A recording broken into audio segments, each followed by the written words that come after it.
So Ray, you've been meditating for a long time. How long have you been meditating for, actually? 42 years. And what got you started? The Beatles. Oh, When the Beatles started meditating and they drew attention to it, and it was a curiosity, and I thought I would try it, and then it's changed my life. It's the biggest influence in whatever success I've had in life. so can you remember what it was like in the first few weeks or first few months? Yeah, I remember wrestling around with it. I remember that, you go into the mantra. I went into the mantra, then the thoughts would come back, and it would be that back and forth. And then as it got better and better, and I got deeper into it, the thoughts would become more valuable, more tantalizing. And it was almost, more of a temptation to think about those particular thoughts because I didn't want to lose those ideas.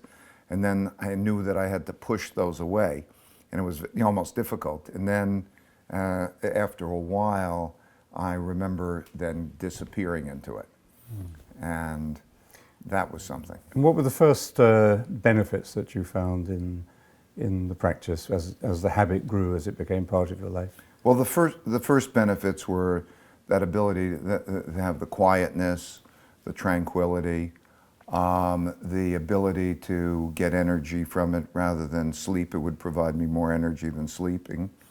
Those kinds of benefits. But then it went on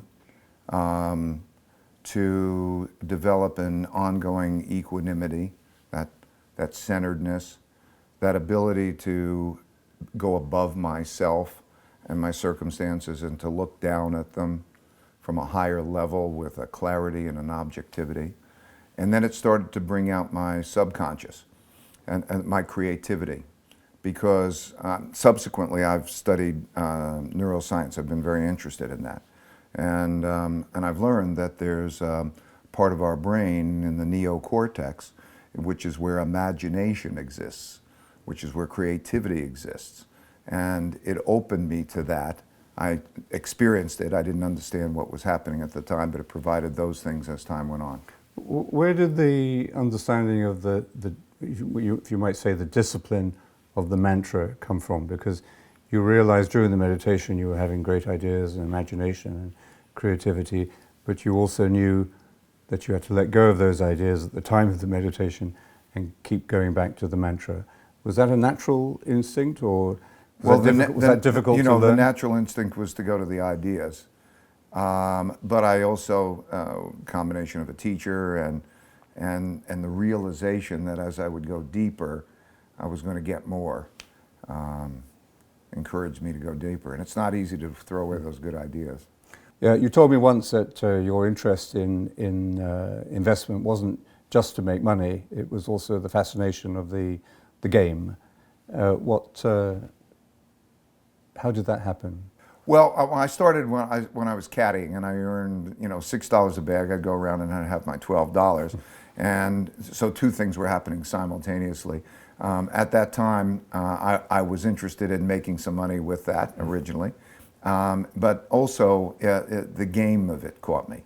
So I got very enthralled by the game of it, and money. Vast amounts of money was never a major objective of mine. Even early on, it was the game of it that hooked me. So you wouldn't say you were caught up in any way in greed, in the culture of greed that we see around us? No. It's never been. I'm a very simple person, no, it's never been anything like greed. I think greed is unhealthy.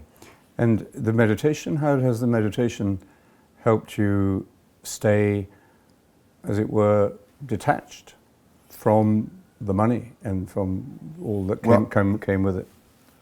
Well, first of all, let's be clear. Money has no purpose other than there's something for it. So the question is, what are the things you're going after in life? And they never, a bigger car, a bigger house. These are not the most important things for me. But in any case, what meditation has done all for me is to be able to help me step back and see things at a higher level. And when we talk about spirituality, and I'm not a religious person, but when we talk about spirituality, Spirituality to me is the ascending to a level where you feel connected to the whole, and So you realize you're part of that whole. And literally, brain science, neuroscience has shown how that comes, because if you take brain imaging through meditation, that they show that the prefrontal cortex, the part of the brain that really defines man, lights up. And the part of the brain which is the animal part of the brain that produces these fight or flight reactions and that anxiety, the amygdala, calms down. And so physiologically the brain changes as a result of that meditation. And the result of that, as we're evolving, as brains evolve, is to bring us above that and to creates a connection. Okay, so that's the science, and we know that meditation isn't just theoretical, it actually is biologically and neurologically grounded and can be described in those terms to some degree. What's the actual expression of that in terms of life, relationships, decisions, work? You say that you have this, meditation gives you this higher perspective, this higher level of detachment and so on. At that higher level, when you know, we all go up and down maybe on it, where you see things from that perspective, what are the essential values of life? Well, you're asking my essential values? Yeah. Okay. My own essential values is that I think evolution, personally, to evolve, and I think it's the nature of the universe, that the most powerful thing in the universe is, and the only thing that lasts, is evolution. And for me, it's to evolve in my learning, in my getting a higher level of perspective. It comes to having almost a sense of a greater understanding of the universe, and then a greater appreciation of my connection with the universe. So I feel very connected in that way. And With people? With people. So as a and beyond people, with nature, people and nature, that wholeness.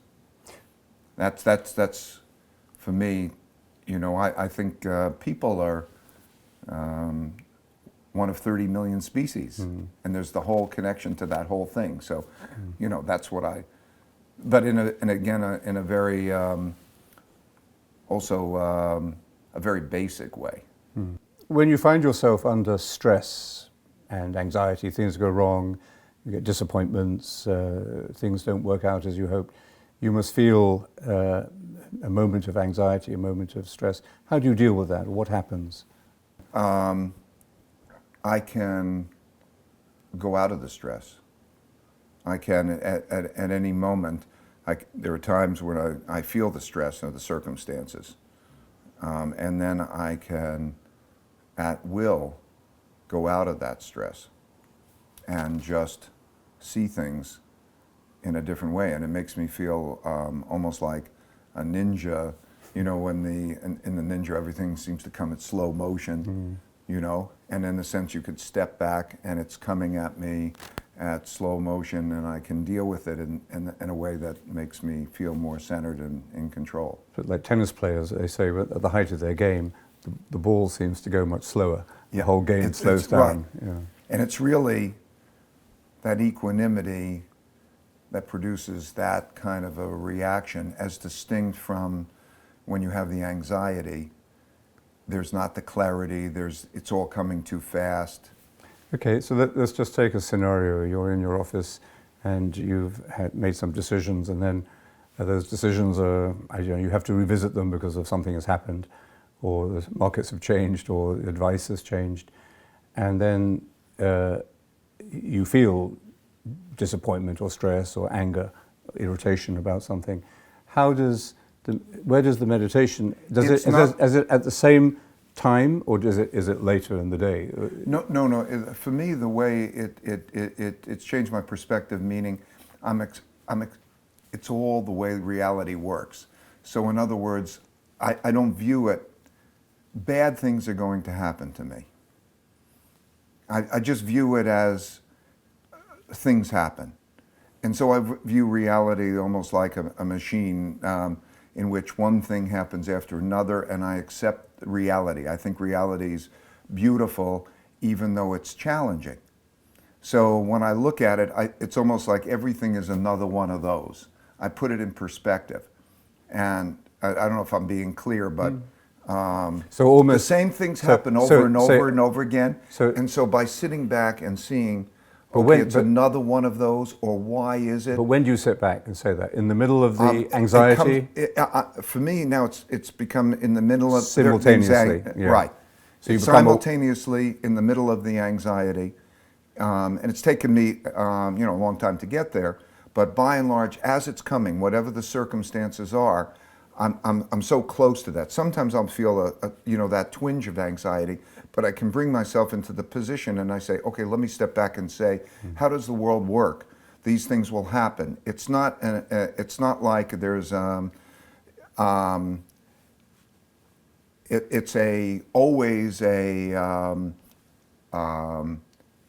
it's just the way reality works. It's an acceptance of reality. And I think it's almost an acceptance of reality works in a beautiful way, and I have to just operate in harmony with that reality. So it's my responsibility to be calm and to operate in harmony with that reality, whatever that reality is. You're also a leader, so you have to deal with people. Sometimes they disappoint you, sometimes you recruit them, you have to let them go perhaps sometimes. You have to deal with teams and the relationships between the individual members of the teams. How does meditation help you as a leader? Well, I think you also, in order to answer that question, you have to understand what the principles are that we're operating by, because it's a lot consistent with that way of being. So it's an idea meritocracy in which everybody has the right to make sense of things, and that there can be thoughtful disagreement. Everything is taped for everybody in the company to listen to, so that there's no hidden realities. And to be able to have those thoughtful, independent conversations is something that, first of all, is such an extension of meditation, or the equanimity that comes from meditation, because very few people are able to disagree thoughtfully and work themselves through that thoughtful disagreement without having an anxiety enter into that.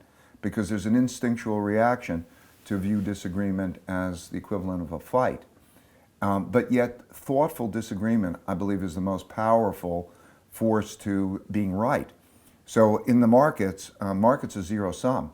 So we can't have a consensus point of view and make money, because the consensus point of view is already in the markets. And so we have to have a different point of view. And when there's a different point of view, you're never sure whether you're right or wrong. And so if you have a point of view that's different from everybody else, there's a good chance you can be wrong. And by being able to have that thoughtful disagreement in which everybody can be very natural and approach that and have that respect without tripping over the ego parts of it is extremely powerful. To be able to deal with weaknesses and mistakes. We all make mistakes.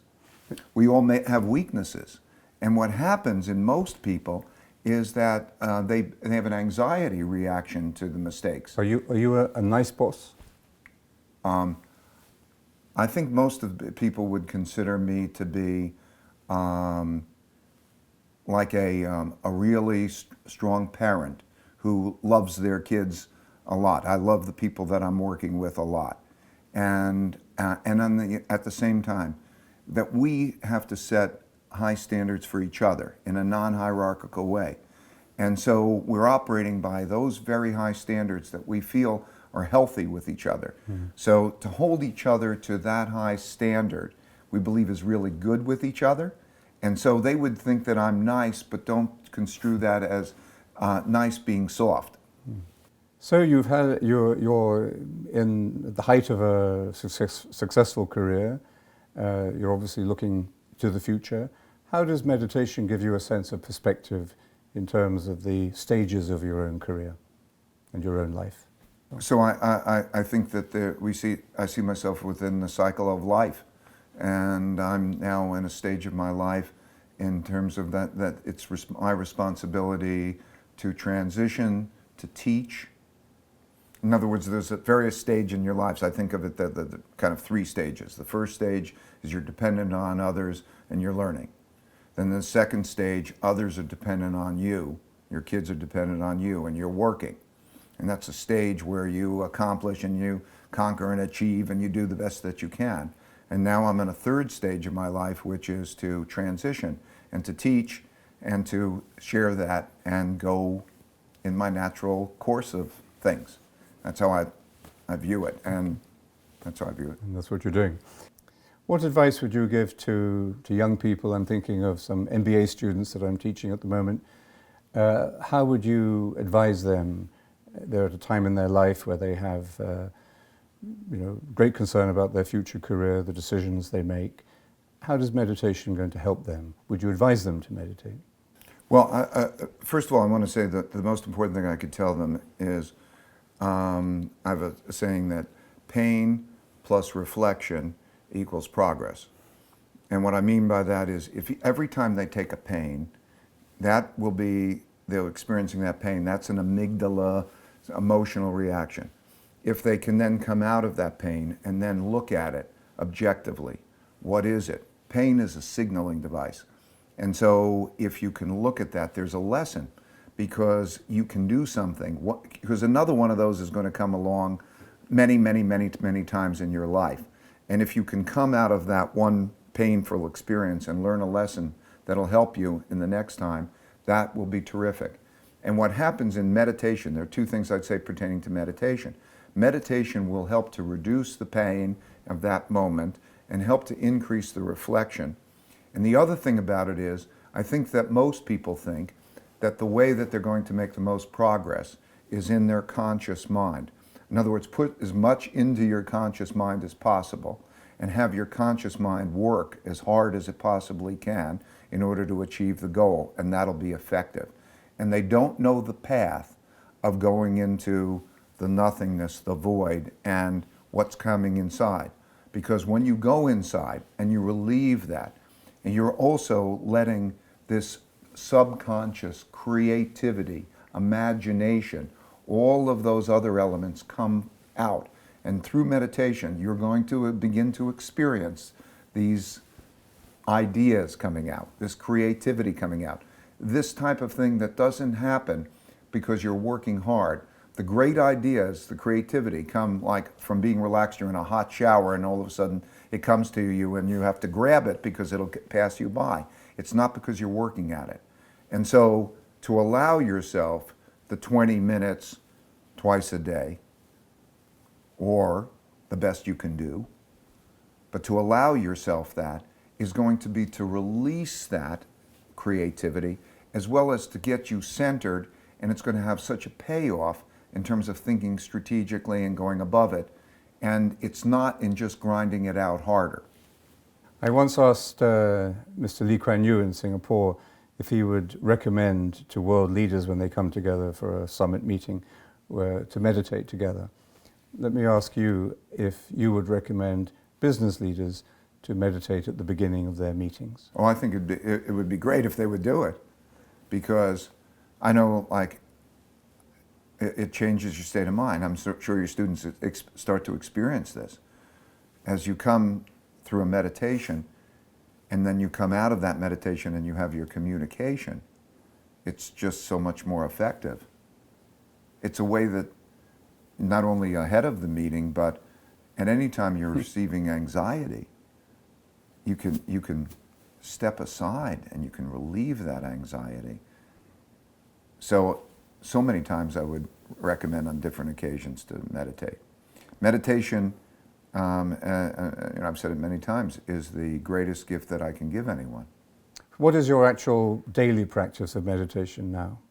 I think I meditate probably 60 or 70% of the days, twice a day, and probably the rest, almost all the rest, once a day. And then there'll be some times where I'll figure I'll need an extra meditation, so I'll slip it in. In the middle of the day? Yeah, at any time. In other words, it'll be a time where I'll say, I could feel it. Do you normally meditate on your own? I do, sometimes with my wife, sometimes with my family. In your company at Bridgewater, do you recommend your employees, the people you work with, to meditate? Do you make it easy for them to meditate? How does meditation fit into the work ethic and practice of the company? I've offered meditation to all my employees, and I under agreement that I'll pay for half if they pay for half, so that I know that they have skin in the game. And the word of mouth has gotten around, and so we have an awful lot of meditators, and people, by the way, who are real skeptics. Do you have it? I'm sorry. No, go on. Sorry, Okay. but why are they skeptical? Well, so many people, people have other things to do, like if they're wanting to be physically fit, they're exercising. And then some people say, I hear this or that about it, and maybe it sounded a little flower childish, or maybe one thing or another. But those people, many of them have come around and experienced the meditation. And so the great thing about it has been that when they experience it, they say, well, if it comes from that other person, that person who is that sort of person, like, a Navy SEAL. Okay, when you have a Navy SEAL who said, I can't do without meditation, and he's been in stress and so on, and that heads of our company and all of those people who were of that sort, where they just didn't come around to it easily, and then they say they can't do without it, it then is caught on. Yeah, it's amazing. I would say, I think the one thing I would probably emphasize to your students is that I don't know anybody who is stuck with it who has been able then after a while to live without it. You have to sort of push it through to get to the point where you've got it and it's feeling good and that you never want it to stop. John Main used to say the mantra is caught, not taught. Would you agree with that? Oh, that's a good way of saying it. Yeah, because and you really get the point when you see the fruits, the benefits in other people as well. It's so easy in the beginning to slip away from it. Yeah. So everybody, can I address some of the traps that I think exist? I think a very common trap is restlessness when you're starting to do it. You get impatient. I think that should be, and you see all these ideas come to you. I think that that's a very clear sign that you need it. If you can't shut yourself down for 20 minutes, then and be still for 20 minutes, you take it as a sign that you need it. If you're too busy to meditate, you're too busy. Yeah, something, you have to give yourself that gift. And then I think the other dimension is that you have to make it a habit. And you have to just get to the point where you're giving it enough of a chance that you can enjoy it. It might be similar to learning yoga, or even, let's say, exercising, going to the gym. And when you first start out exercising, going to the gym, you say, this is a pain and I'm not comfortable doing it. And then after a while, you can't not do it. And so I think meditation is like that. Once you get to that point, believe me, and believe so many other people, that it will be life-changing. Life-changing for the individual and for the environment of the company. We live in a world where a lot of unethical values have crept into public life, as well as private corporations and so on, banking and lots of other areas of life. A lot of corruption in the third world, the developing world. Do you really think that meditation can redress or correct that? I think a lot of the corruption is due to two things. First of all, I think it's due to a short-sightedness. I mean, maybe if somebody's family is starving, or you're at a certain level, it's one thing. But if you're now giving up what you give up in order to be corrupt, and you think about what it means in terms of the consequences, it's really kind of a negative expected value. And then I think the second thing is that as you start to feel connected to the whole, and you realize that there's like an ecology, that you're part of that ecology, and there is such a thing as what goes around comes around, all of that just changes things in a certain way.